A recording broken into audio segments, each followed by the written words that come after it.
Hello everyone. तो आज मैं आपको इस खूबसूरत पौधे के बारे में बताती हूँ। इस पौधे का नाम पवन सेतिया है। ये बहुत खूबसूरत पौधा है। ये मैंने नर्सरी से मैं इसे एज इट इज़ ऐसे ही लेके आई थी।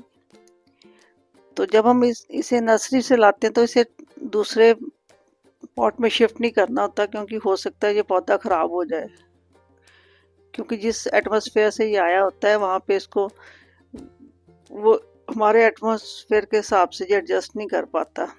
तो इसलिए इसको एज इट इज़ रहने दें। ये मैंने इसकी थोड़ी सी गुडाई करके इसमें खाद मिक्स कर दी है। मैंने उसमें वर्मी कंपोस्ट, फंगिसाइड और नीम खली, सीवीड ये मिक्स करके मैंने इसमें डाल दिए। थोड़ी सी नीम खली डाल दी है।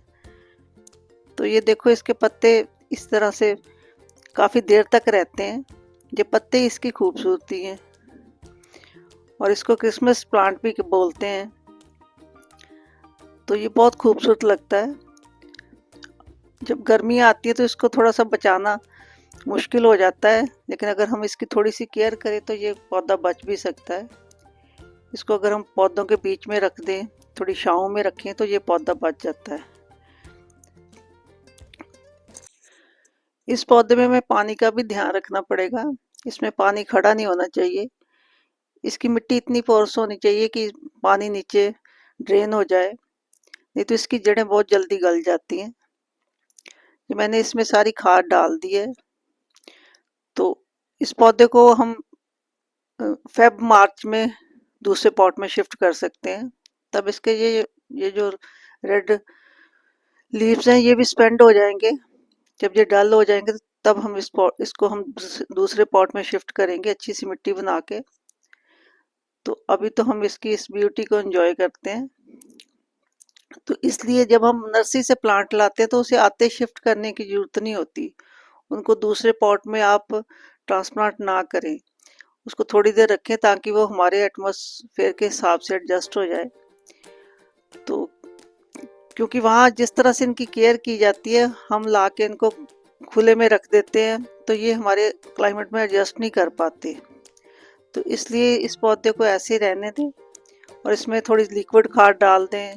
अगर आप लिक्विड खाद भी डाल सकते हैं, सीवीड डाल सकते हैं, इसमें वर्मी कंपोस्ट डाल सकते हैं, और इसके पानी का ध्यान रखें।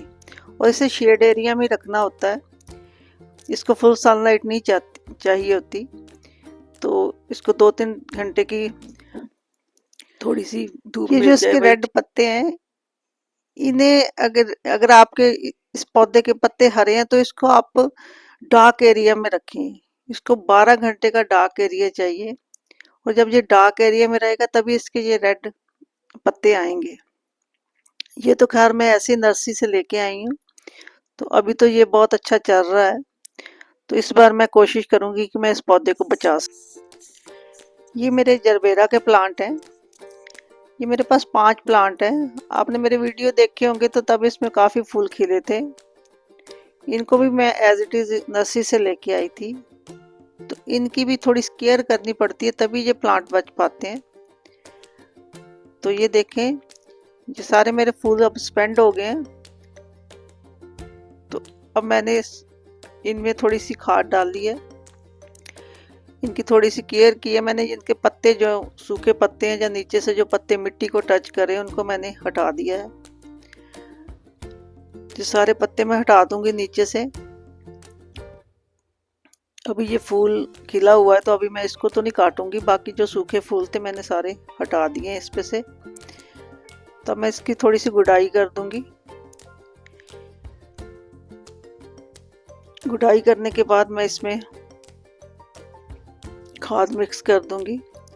खाद जो मैंने आपको बताया कि मैं वर्मी कंपोस्ट, नीम खली, सीवीड और बोन मील, ये खाद तो मेरी सब पौधों में ये खाद जरूर डालती हूँ। तो इससे इनको सारा न्यूट्रिशन मिल जाता है। ये मैंने देखो साइड से मिट्टी निकाल के इसमें वो खाद रख दी है, खाद डाल दी है।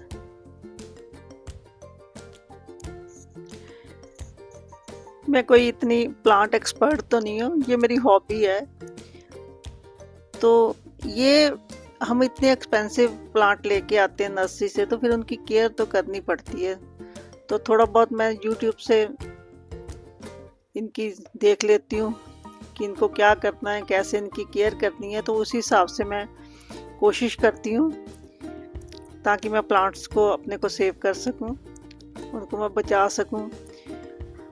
तो इस तरह से मैं अपने सारे प्लांट्स की केयर करती हूँ। तो आप भी इस तरह से अपने घर को खूबसूरत बनाने के लिए प्लांट्स लगाएं। मैं इसी तरह से इन प्लांट्स की केयर करती हूँ। बाकी अगर ये ना भी बचेंगे तो क्या है, और प्लांट्स ले आएंगे, हम अपनी कोशिश तो कर सकते हैं।